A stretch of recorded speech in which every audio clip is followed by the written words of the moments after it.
अस्सलाम वालेकुम। Anees astro world पर आपको खुशामदीद कहता हूँ। अपनी सिखाने के लिए एस्ट्रोलॉजी, लर्न एस्ट्रोलॉजी के सिलसिले में मैंने तकरीबन पीछे 3 ज़ोडिक हाउसेस और उनसे रिलेटेड कुंडलीज़ या चार्ट या जायचों के बारे में आपको डिटेल से बताया। पहले लग्नेश का बताया, मतलब कुंडली के मालिक का बताया, फिर उस कुंडली के दूसरे घर के मालिक के बारे में बताया, स्टार जो है उसका, फिर तीसरे घर का मालिक स्टार जो है उसके बारे में बताया। आज अपनी इस सिखाने के सिलसिले को बढ़ाते हुए आज कमर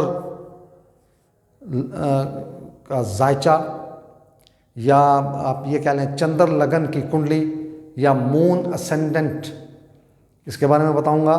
और पिछले लेक्चर में आपको बता चुका हूं कि जो लगन होता है, ये 4 नंबर लिखा है, इसका मतलब लगन, और लगन का जो मालिक है, लॉर्ड है, जो भी स्टार होगा, गिरा जो भी होगा इसका मालिक होगा, वो उस कुंडली वाले के लिए, उस कुंडली के लिए वो योग कारक गिरा हो जाए। मैं ऑलरेडी ये बता चुका हूँ कि कारक और मारिक दोनों की डेफिनेशन बता चुका हूँ। तो इस कुंडली में सबसे अहम जो स्टार है, इस जायचे में जो सबसे अहम स्टार है वो चंद्र है, जिसे मून कहते हैं या कमर कहा जाता है। तो कमर ने, चंद्र ने इस कुंडली में बाकी तमाम स्टार्स को जो घर अलॉट किए, भाव अलॉट किए या इनके हाउसेस अलॉट किए, उसके मुताबिक उनको कारक और मारिक गिरा की स्थिति दे दी, पोजीशन दे दी उसकी। तो इसमें चंद्र सबसे अहम, और चंद्र इस कुंडली का सबसे ज़्यादा फल देने वाला गिरा या स्टार बने। तो शुरू करते हैं। चंद्र लगन की कुंडली में चंद्र जब लगन में ही मौजूद हो, यानी कि अपने पहले घर में ही मौजूद हो, जो कि इसका अपना घर कर्क राशि है, बुर्ज सरतान है ये, और ये कैंसर ज़ोडिक हाउस, तो इसका लॉर्ड कमर होता है, मून होता है या चंद्र होता है। तो चंद्र पहले ही घर में लगन में, तो इसको लग्नेश कहा जाएगा, चंद्र को लग्नेश कहा जाएगा। तो लग्नेश इस घर में इंतहाई मजबूत, ये अपने ही घर में मौजूद है और अपने ही चार्ट में, जिसमें वो खुद योग कारक की पोजीशन पर मौजूद है, वो मौजूद है। और यहाँ पर वो इंतहाई अहम शख्सियत का मालिक होगा, बहुत ज़बरदस्त शख्सियत होगी, लोग इसकी तारीफ़ करने वाले होंगे, इसकी अंदाज़े गुफ्तगू, बोलने का तरीका इतना प्यारा होगा, इतना कूल होगा, ठंडा होगा कि मुनासिब होगा कि इंसान का दिल करेगा कि ये बार बार बोले और वो बार बार सुने। इतनी ज़बरदस्त पर्सनैलिटी का मालिक होगा। और यहाँ से जब ये अपने 7वें घर में ये अपनी नज़र डालेगा या उसको देखेगा, तो ये पार्टनरशिप का घर है।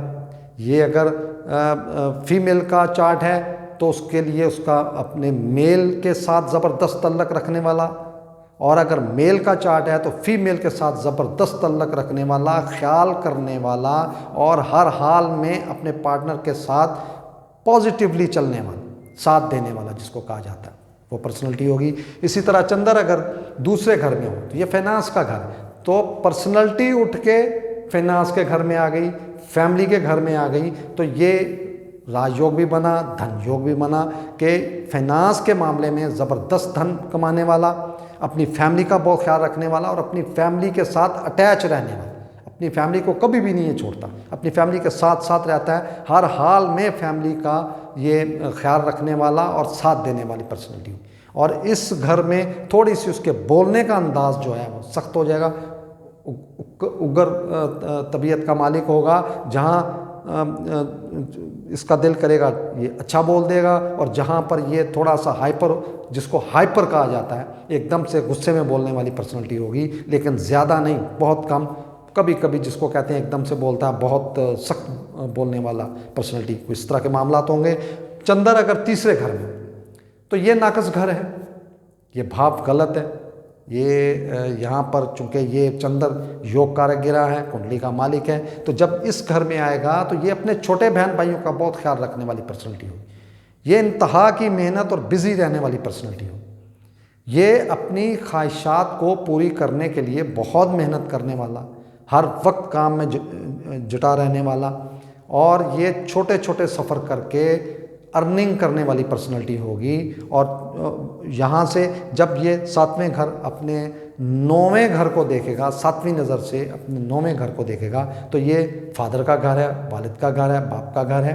ये ज़बरदस्त अंडरस्टैंडिंग होगी इनकी, बाप बेटे की या बाप बेटी की। और इसी तरह ये अपने मज़हब से बहुत ज़्यादा रिलेट होगा, रिलेटेड, अपने मज़हब से बहुत ज़्यादा मोहब्बत करने वाला, अपने मज़हब का पाबंद जिसको कहा जाता है, वो पर्सनैलिटी होगी।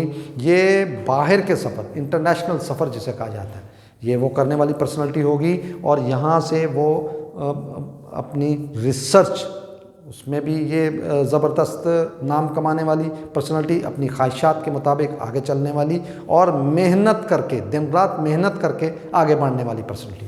इसी तरह चौथे घर में अगर चंद्र होगा तो ये चौथा घर वालता का घर है, सुख का घर है, ये ज़ाती सवारी का घर है, ये ज़ाती रिहाइश का घर है। बहुत अहम घर होता है कुंडली का। और जब लग्नेश ही उठ के चौथे घर में आ गया या कुंडली का लॉर्ड मालिक ही उठ के चौथे घर में आ गया, तो इसका मतलब है कि ये पर्सनैलिटी खुद उठ के चौथे घर में सुख में चली गई। तो इंतहा का सुख, अपनी वालदा के साथ बहुत ज़्यादा अटैच, अपनी माँ का ख्याल रखने वाला, अपनी माँ का ध्यान रखने वाला, पूरा सुख हासिल करने वाला लाइफ में। और ये अपनी घर भी बनाएगा, अपनी सवारी का भी पूरा सुख हासिल करेगा।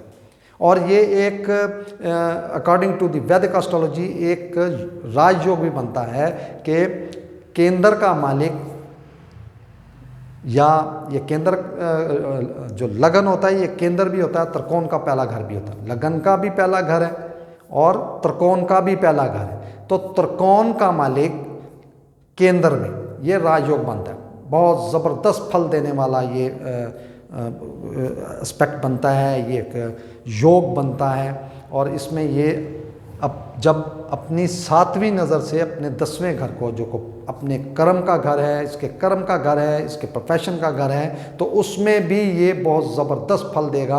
और अपने प्रोफेशन में दिन रात आगे की तरफ, आसमान की तरफ बढ़ता हुआ दिखाई देगा और बहुत मजबूत पोजीशन हासिल करेगा। और इसी तरह ये यहाँ पर ये अपने कर्म भी इसके बहुत ज़बरदस्त होंगे कि इसका उठना बैठना या माशरे में जिसको कहा जाता है कि ये बहुत अच्छे कर्मों का मालिक है, बहुत अच्छे काम करता है, इसकी बहुत ज़्यादा फेमस होगा इस मामले में। इसी तरह चंद्र अगर 5वें घर में हुआ तो एकदम से यहाँ पर इसकी पोजीशन 0 होगी, क्योंकि चंद्र 8वीं राशि में, स्कॉर्पियो में या अकरब में या वृश्चिक में नीच का हो जाता है।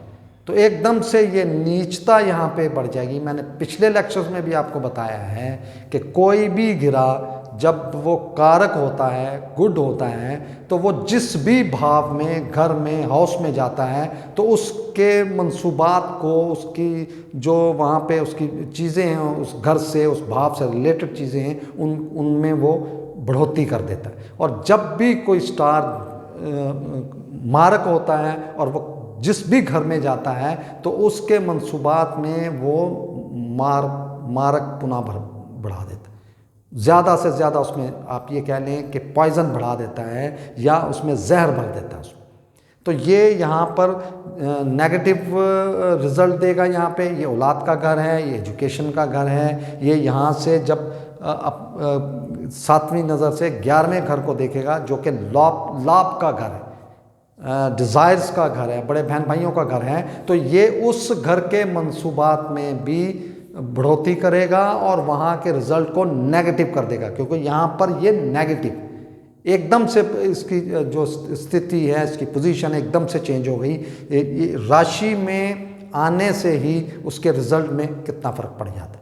तो ये प्रेडिक्शन करने का मैं साथ साथ आपको तरीका भी बताता हूँ कि प्रेडिक्शन कैसे की जाती है, कुंडली को, चार्ट को देखा कैसे जाता है। वो हालांकि ये योग कारक गिरा है, कुंडली का मालिक है, चार्ट का मालिक है, लेकिन जो ही ये अपनी नीच राशि में आया तो वहाँ पे इसके असरात उस लग्नेश होने के बावजूद भी अपने जो रिजल्ट्स हैं वो नेगेटिव कर देगा। इसी तरह 6ठे घर में ये नेगेटिव घर है और यहाँ पर आने से इसके कंपटीशन तो इसका बढ़ जाएगा, मुकाबला करेगा, बहुत ज़बरदस्त किस्म का कंपटीशन करके अपनी जगह बनाने वाला होगा, लेकिन ये किसी न किसी बड़ी बीमारी में मुब्तला होगा, ये कर्ज़ों में फंसी हुई पर्सनैलिटी होगी, ये लिटिगेशन कोर्ट कचहरी के जो मामलात होते हैं उसमें फंसा हुआ होगा, ये कर्ज़े में बहुत ज़्यादा फंसा हुआ होगा। इसी तरह ये यहाँ से जब 12वें घर को देखेगा तो व्यय बढ़ जाएगा, इसके अखराजात बढ़ जाएंगे, फजूल अखराजात इसके बढ़ जाएंगे, ये यहाँ पर हॉस्पिटल के खर्चे बढ़ जाएंगे, इसके सफ़र बहुत ज़्यादा बढ़ जाएंगे जिसका इसको फ़ायदा नहीं होगा, उल्टा नुकसान होगा। तो ये प्लेसमेंट पे भी इसका रिजल्ट नेगेटिव हो गया। इसी तरह 7वें घर में जब इसकी प्लेसमेंट होगी तो ये पार्टनरशिप का घर है, डेली वेजेस का घर, तो यहाँ से ये 7वीं नज़र अपने ही घर में डालेगा, अपनी ही पर्सनैलिटी पे डालेगा। बहुत आउट क्लास योग बनेगा यहाँ पे, बहुत ही आउट क्लास योग इसे कहा जाएगा। ये अपने पार्टनर के साथ, अपनी अगर मेल है तो फीमेल के साथ, फीमेल है तो मेल के साथ इंतहाई मोहब्बत करने वाला, प्यार करने वाला और एहसास करने वाला, ख्याल रखने वाली पर्सनैलिटी होगी। और डेली वेजेस में कोई ना कोई डेली कोई ना कोई अपनी अर्निंग में इजाफा करता रहेगा। यहाँ 8वें घर में इंतहाई नाकस घर कुंडली का, जब मून यहाँ पे आएगा, 8वें घर में आएगा, तो यहाँ पर ये डायरेक्टली आपके फाइनेंस को, इस कुंडली वाले के फाइनेंस को डिस्टर्ब कर देगा। हर्डल्स, तकलीफ़ें, परेशानियाँ, अपनी फैमिली के साथ ये नेगेटिव हो जाएगा और उनको बहुत ज़्यादा तंग करने वाला या अच्छा ना समझने वाला या अपनी फैमिली से दूर रहने वाला, ये यहाँ पर असरात देगा।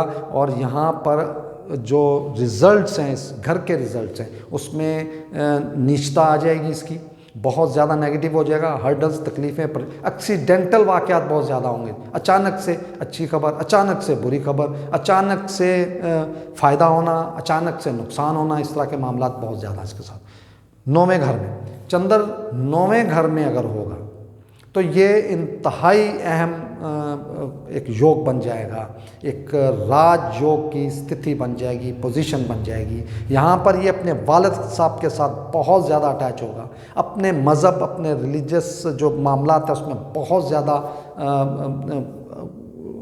बंधा हुआ होगा, मानने वाला होगा और उसमें बहुत ज़्यादा टाइम सर्व करने वाला होगा। ये यहाँ पर हाई टू हाई रिसर्च या एजुकेशन आप कह लें, ये वहाँ पर भी उसमें भी बहुत आगे जाएगा।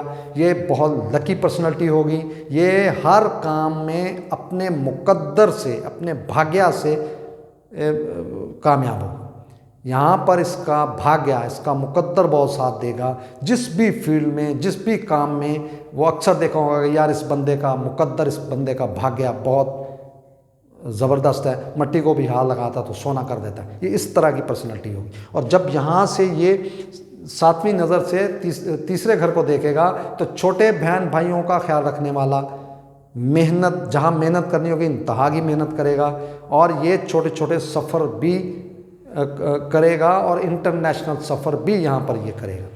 10वें घर में जब चंद्रमा आएगा तो यहाँ पर ये प्रोफेशन को ज़बरदस्त किस्म की ताकत देगा। और यहाँ से चौथे घर को जब ये 7वीं नज़र से देखेगा तो अपनी वालदा के साथ अपने सुख, पूर्ण सुख हासिल करेगा। ये अपने ज़ाती रहाइश बनाएगा, ये अपनी ज़ाती सवारी का मालिक होगा और अपने प्रोफेशन में दिन रात ये तरक्की करता हुआ नज़र आएगा आपको। इसी तरह 11वें घर में गया तो यहाँ पे चंद्र उचका हो गया, तो इसकी ख्वाहिशात या इसकी डिज़ायर्स जो हैं वो इसके कंट्रोल में होंगी। जो भी इसकी ख्वाहिशें होंगी फ़ौरन से पूरी हो जाती होंगी। ये अपने बड़े बहन भाइयों के साथ बहुत ज़्यादा अटैच, और यहाँ से जब ये 5वें घर को देखेगा तो गॉड गिफ्टेड या अचानक से जो फ़ायदा होता है उस चीज़ को भी करेगा। और ये बहुत ज़्यादा धन कमाने वाली, डिज़ायर्स को मुकम्मल करने वाली पर्सनैलिटी होगी और दिन रात ये अपना मुकाम, अपनी जो हैसियत है उसमें इसकी बढ़ोतरी होती हुई नजर आएगी। 12वें घर में जब, तो ये फजूल अखराजात का घर है, ये हॉस्पिटल का घर है, ये जेल का घर है, ये इन चीज़ों से तो महफूज रहेगा क्योंकि योग कारक है, लेकिन ये अखराजात बहुत ज़्यादा हों। 1000 रुपया कमाएगा तो 1500 रुपये इसका खर्च हो जाएगा। तो ये इसी चीज़ में पैसे भी आते रहेंगे और अखराजात भी बढ़ते रहेंगे। अगर 100 रुपया कमाया तो इसके अखराजात 1500 रुपया होंगे या 2000 रुपया होगा, यानी कि जितना कमाएगा उससे ज़्यादा अखराजात होंगे और ये इसमें कामयाब रहेगा, मतलब इसको तकलीफ़ नहीं होगी, लेकिन पैसा इसके पास ठहरेगा नहीं, रुकेगा नहीं इसके पास। और ये यहाँ पर इसके विदेश सेटलमेंट या आप कह रहे हैं बैरून मुल्क सेटलमेंट, अब्रॉड सेटलमेंट, बहुत ज़्यादा चांसेस बनेंगे कि ये बहुत छोटी उम्र में ही विदेश उम्र पढ़ने के लिए या वैसे काम के लिए कोई इस सिलसिले में ये सेटलमेंट होने के बहुत ज़्यादा चांसेस बने। तो ये मैंने आज कर्क लगन की कुंडली जो है इसके बारे में बताया मैंने आपको। और अगले लेक्चर में इंशाल्लाह मैं जो सेकंड हाउस है इसका कर्क लगन की कुंडली का, उसके बारे में बताऊंगा आपको मैं। और मुझसे कोई चीज़ समझनी हो, आपने कोई क्वेश्चन करना हो, कोई चीज़ पूछनी हो, तो मेरे इंस्टाग्राम पे अनीस एस्ट्रो वर्ल्ड इंस्टाग्राम पे मुझे डीएम कीजिए, मैं फ़ौरन आपको इंशाल्लाह जवाब दूंगा। इसके अलावा भी कोई चीज़ आपने पूछनी हो जिसकी आपको समझ ना आ रही हो तो आप मुझे कमेंट करें, मैं कोशिश करूँगा कि इंशाल्लाह आपको जवाब दे सकूँ। बहुत शुक्रिया, अस्सलाम वालेकुम।